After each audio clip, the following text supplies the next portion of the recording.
ભારતના 11મા રાષ્ટ્રપતિ એપીજે અબ્દુલ કલામ 2002થી 2007માં રાષ્ટ્રપતિ હતા, જેમનો જન્મ અને બાળપણ તામિલનાડુમાંના રામેશ્વરમાં વીતેલ. તેમને કયું પુસ્તક અતિશય પસંદ છે એનો જેને તમારા પર પ્રભાવ છે એવો પ્રશ્ન એક મુલાકાત વખતે તેમને પૂછવામાં આવેલ. ત્યારે તેમણે 2 પુસ્તકના નામ આપ્યા હતા. એક હતું લાઇટ ફ્રોમ મેની લેમ્પ્સ અને બીજું હતું તિરુકુરલ, જેના કવિ હતા તિરુવલ્લુવર. સાધારણતઃ 2000 વર્ષ પૂર્વે લખાયેલા કાવ્ય તિરુકુરલને નામે તો આ અર્થ જો વિચારીએ તો તિરુ એટલે પવિત્ર અને કુરલ એટલે આપણે જે દોહા કે ઓવી કહીએ છીએ તેવી રચના. આ ગ્રંથમાં માનવ સ્થિત નીતિમત્તા અને સદ્ગુણ આ વિષયના વિચાર માંડવામાં આવ્યા છે. તામિલનાડુના સંત કવિ વિશે આજે આપણે જાણીએ. એમના જન્મકાળ વિશે નિશ્ચિત માહિતી તો નથી મળતી. કોઈ ક્રાઇસ્ટ પર પૂર્વે 130 માને છે તો કોઈ કહે છે 5મું શતક. પરંતુ એક વિષયમાં સૌનો એકમત છે કે એ સમયથી આજ પર્યંત અનેક સામાજિક, રાજકીય, આર્થિક, ધાર્મિક, તત્વજ્ઞાન અને આધ્યાત્મિક આ સર્વ ક્ષેત્રના અનેક લોકોને એમણે પ્રભાવિત કરેલ છે. તેઓ એક સંત હતા અને તેમના ગ્રંથ, તેમનું લેખન એ તમિલ ભાષાનું અત્યંત ઉત્તમ, ઉમદા દરજ્જાનું સ્થાન ધરાવતું નિર્માણ છે. 1330 દોહા ધરાવતા આ કુરલ 3 ભાગમાં વિભાજિત કરાયેલ છે. આરમ એટલે કે સદ્ગુણ, પોરુલ એટલે સંપત્તિ, ઇમ્બામફ એટલે કે પ્રેમ, અને અંતમાં એમાંથી વિટુ મોક્ષ પ્રાપ્તિ એ એનું ધ્યેય છે. તિરુવલ્લુવર વિશે એક કથા આપણને સૌને ગમી જાય તેવી છે. તિરુવલ્લુવર તામિલનાડુમાં અત્યંત પ્રસિદ્ધ છે. ગીતા, બાઇબલ અને કુરાન પછી તિરુકુરલ જગતની સર્વાધિક ભાષામાં અનુવાદ થયેલ જોવા મળે છે.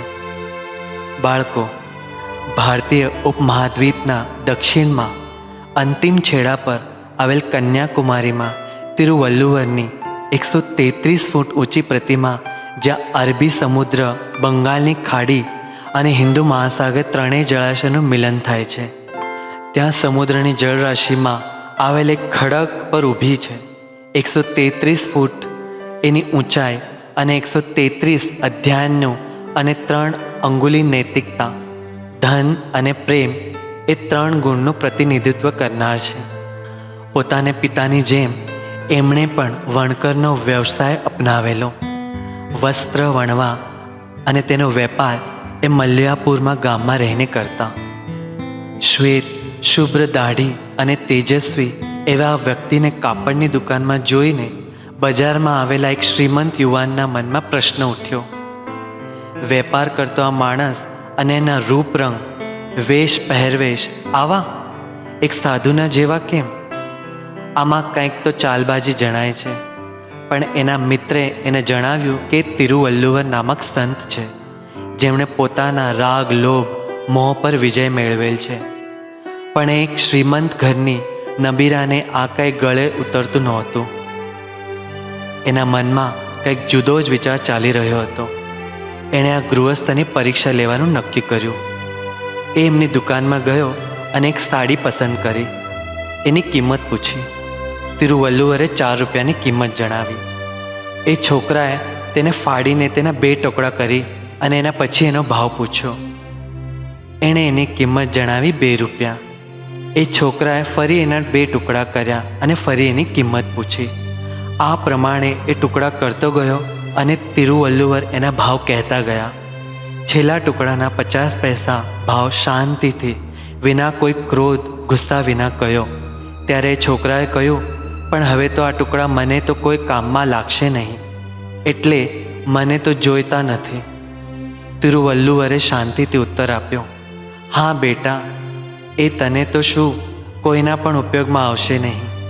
એમ કહીને શાંતિથી સાડીને એ ટુકડાને એકત્ર કરીને ગોઠવવાની શરૂઆત કરી. આ બધું જોઈને એ છોકરો ખૂબ શરમાઈ ગયો અને એમના પગમાં પડીને કહેવા લાગ્યો, ગુરુવર, મને ક્ષમા કરો.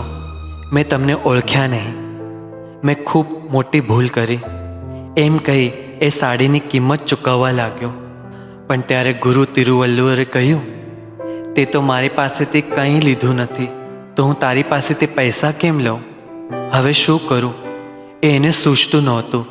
ત્યારે તિરુવલ્લુવરે કહ્યું, આ સાડીના ટુકડા કરવાથી થયેલ નુકસાનનું તો તું ભરપાઈ કરી શકતો નથી. આ સાડી તૈયાર કરવા માટે કેટલાક લોકોએ મહેનત કરેલી, એનો તને ખ્યાલ નથી ને? મને દુઃખ એ જ થાય છે કે આ કોઈ મા બહેનને ઉપયોગી આવી શકી હોત. આ સાંભળીને છોકરો અત્યંત ખિન્ન થઈ ગયો અને કહેવા લાગ્યો કે ગુરુવર, મને તમારા શિષ્ય તરીકે સ્વીકારી લો. તિરુવલ્લુવરે શીખ આપી કે સદાચારનો માર્ગ સ્વીકારી બીજાના કષ્ટની કિંમત સમજો, જાણો. આપણી પાસેના ધનનો લોક ઉપયોગી માટે વાપરો, એનાથી તમારું જ નહીં સમાજ કલ્યાણ થશે.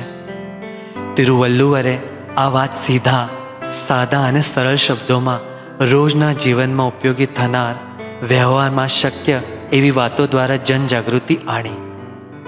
બોધ: સદાચારના માર્ગ પર ચાલીને બીજાના દુઃખ કષ્ટને જાણો અને સમજો. આપણી પાસેના ધન મિલકતનો દુર્વ્યય, દુરુપયોગ ન કરો. લોકોપયોગી કર્મ કરી સમાજ કલ્યાણના માર્ગે એનો સદુપયોગ કરો.